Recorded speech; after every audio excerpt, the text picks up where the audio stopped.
first and foremost, yes, I am most definitely aware my hat doesn't necessarily match my sweatshirt, but we got a review to talk about, so I don't want to see that in the comments, and now I know I'm going to see that in the comments. But no, on a serious note, you know, I love what this show is doing with its characters, you know, just able to, you know, the Goro episode, how we've had, Ichigo has just had multiple episodes to where, like, you know, we get to know her character extremely well and a lot more, you know, we get to understand her more, you know, with the whole Ichigo scene on the beach, you know, our hero scene with Ichigo on the beach and so on and so forth. 002, she's a character we're slowly starting to understand. She's a character that is still very, very mysterious. She knows a lot, but she's not sharing a lot. Not only about herself, but about this world, about what, you know, what battling Cloxosaurus is all about. And I love that because, you know, Zorome, you know, we had the Mitsuru kind of episode. We got to understand him a little bit more. Not a true just his kind of episode. And was it Kokoro? We got to understand her a lot more, like just her holding onto that book, wanting to know more about life and stuff like that. You know, it's so cool to see these episodes. We haven't got many shows, you know, episodes like Zorome's episode that we got this week, but we've gotten Ichigo, we've gotten Goro, of course we see Hero, and we keep hinting at, you know, 002 more and more.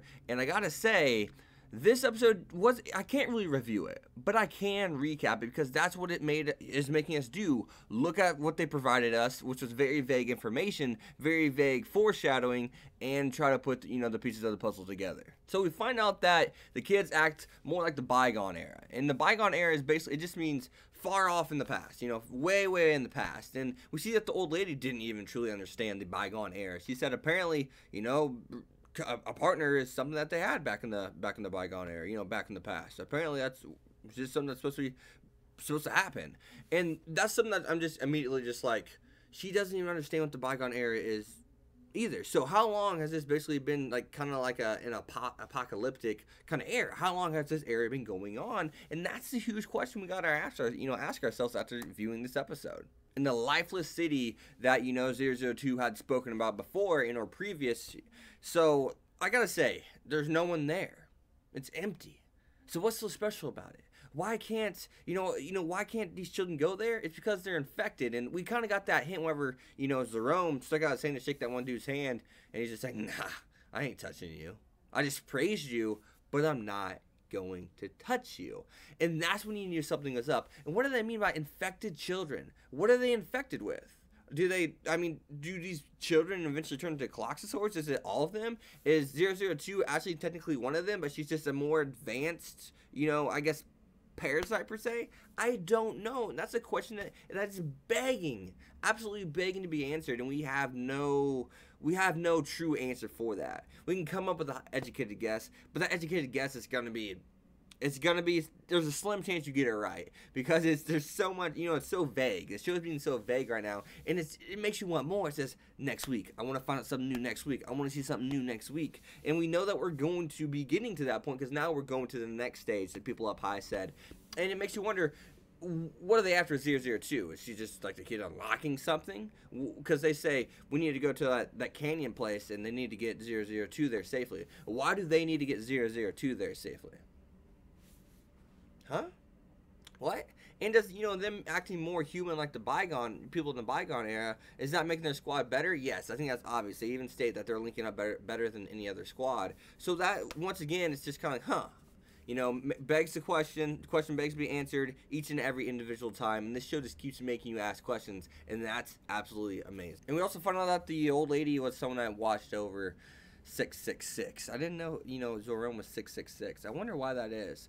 I wonder why did they get a certain code name? You know, it's something that's interesting to me, because like we look at the squad right now, I mean, we have a bunch of 16 codes, and then we just have a 666 with Zorome. You know, I'm just kind of confused and baffled about that.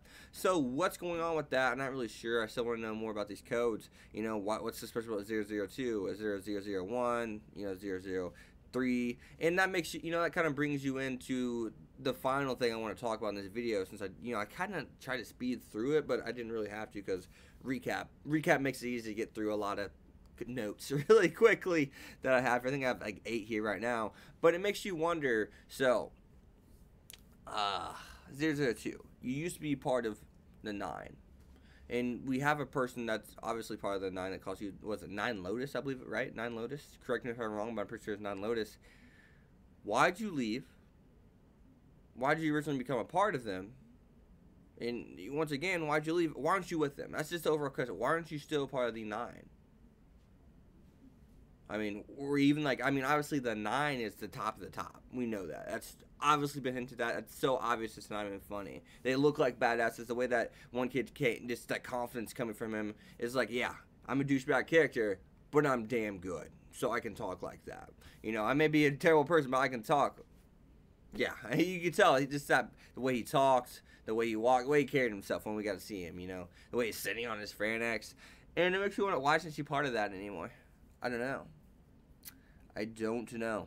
I mean, who was her partner then, or did she just pilot herself? I mean, is the nine just like all single pilots? There's no female with him, and or vice versa, male with him. I don't know.